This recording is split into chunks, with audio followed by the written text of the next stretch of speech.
Modes of heat. So today in this video we are going to discuss about modes of heat transfer. So heat transfer means the transfer of heat from one object to the other or from one part of the object to the other part. That is called heat transfer. And remember, heat always transfer from hotter temperature, higher temperature to the lower temperature, or from hot object to the cold object. Some examples are given. Take a hot cup of tea and put it on a table, and after some time the hot cup of tea become lukewarm because the temperature of the hot cup of tea spread in the surrounding, and then the hot cup of tea becomes lukewarm because the temperature starts to flow, the heat starts to flow from hot cup of tea to the surrounding, and then it stops to flow when the heat, when the temperature of the surrounding as well as the hot cup of tea becomes equal. Here the picture is given about the hot cup of tea.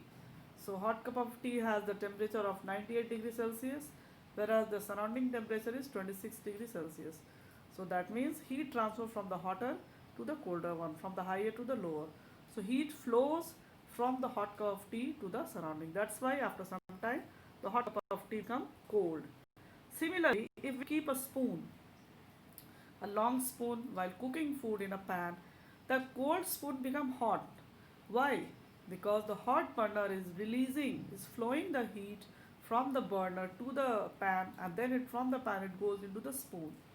So this is called as the heat transfer. Even when we sit near the fire, we feel warm. Why? Because heat is spreading in the surrounding, and we can feel the heat. So this shows that heat is similar to the flow of water, which flows from higher level to the lower level.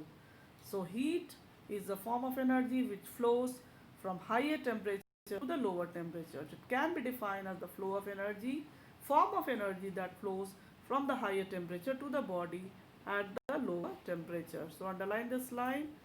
So starting from this, so underline all the line. And the temperature is called as the parameter that determines the direction of flow of heat.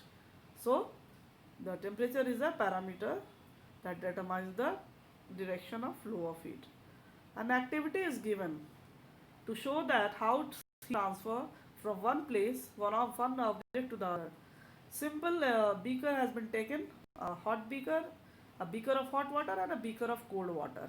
So first we will measure the temperature of hot water beaker and then the temperature of cold water beaker with the help of laboratory thermometer. And after noting the reading, then we will mix both hot and cold water, and then we will take the reading. So what you will see that the temperature of the hot water will fall down, and it will mix in the cold water, and it will become lukewarm, not as hot as it was in the hot water beaker. And this shows that the heat gets transferred to the cold object when object attain the same temperature. That means the transfer of heat takes place only up to the when the temperature of the two objects becomes same. So heat flows only when the temperature of the two objects become same. So we know that heat flows from a hot object to a cold body till the two acquire the same temperature. So underline this line. So body to a cold body the temperature till the temperature becomes same. And on the basis of this, there are three modes of transfer of heat. Number one, conduction. Number two, convection. And number three, radiations.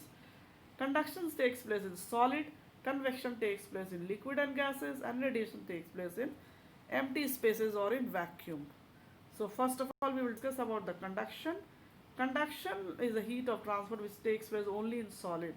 So have you noticed that spoon which was kept in a hot cup of tea, it also becomes hot because the heat flows from hot cup of tea into the spoon, and the spoon also become hot. The heat flows until the temperature of both spoon and hot cup of tea becomes same. So it happened because the heat flows from the hot pan to the spoon. So we can say that heat from one end, hot end of the spoon, to the cold end. So this type of heat transfer from one object to the other part, or from one part of the object to the other part takes place by conduction. So this conduction. So how conduction takes place? We will discuss in the next page. So in the process of conduction, there is no actual movement of the particles. Actually, the particles of molecules do not move. Only the vibration of the heat. That means from one end, if we heat the one end of a spoon, then slowly the heat will transfer from one end to the other.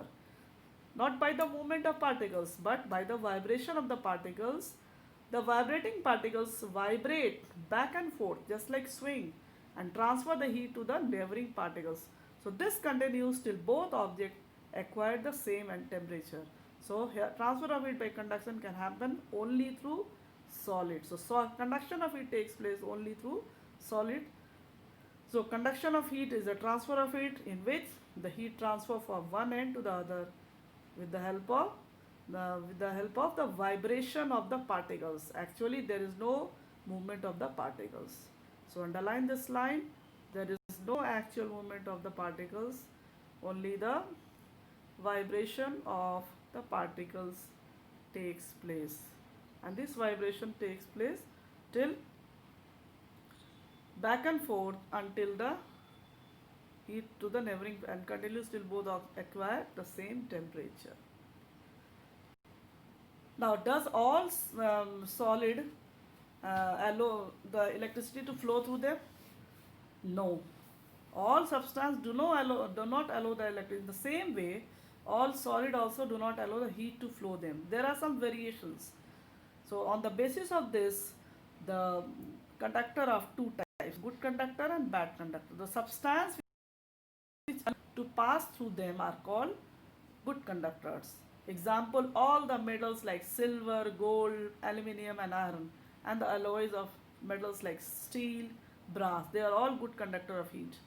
Since metal and the alloys are the good conductor of heat, therefore, when one end of metal spoon heated, another end also become hot. Though all metals conduct heat, silver is the best conductor of heat, followed by copper and aluminium.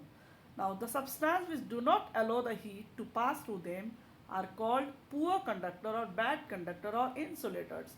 Examples are the plastics, wood, paper, rubber, etc. What are the uses, the applications of conductor and insulators? Number one, cooking utensil. So conductor and insulator, conductor are used in the cooking utensils.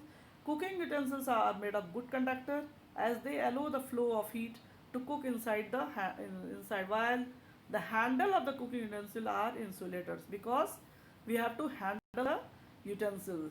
So to you hold the utensil easily, the handles of utensils are bad conductor or insulator. So they are made up of plastics or rubber or the bakelite.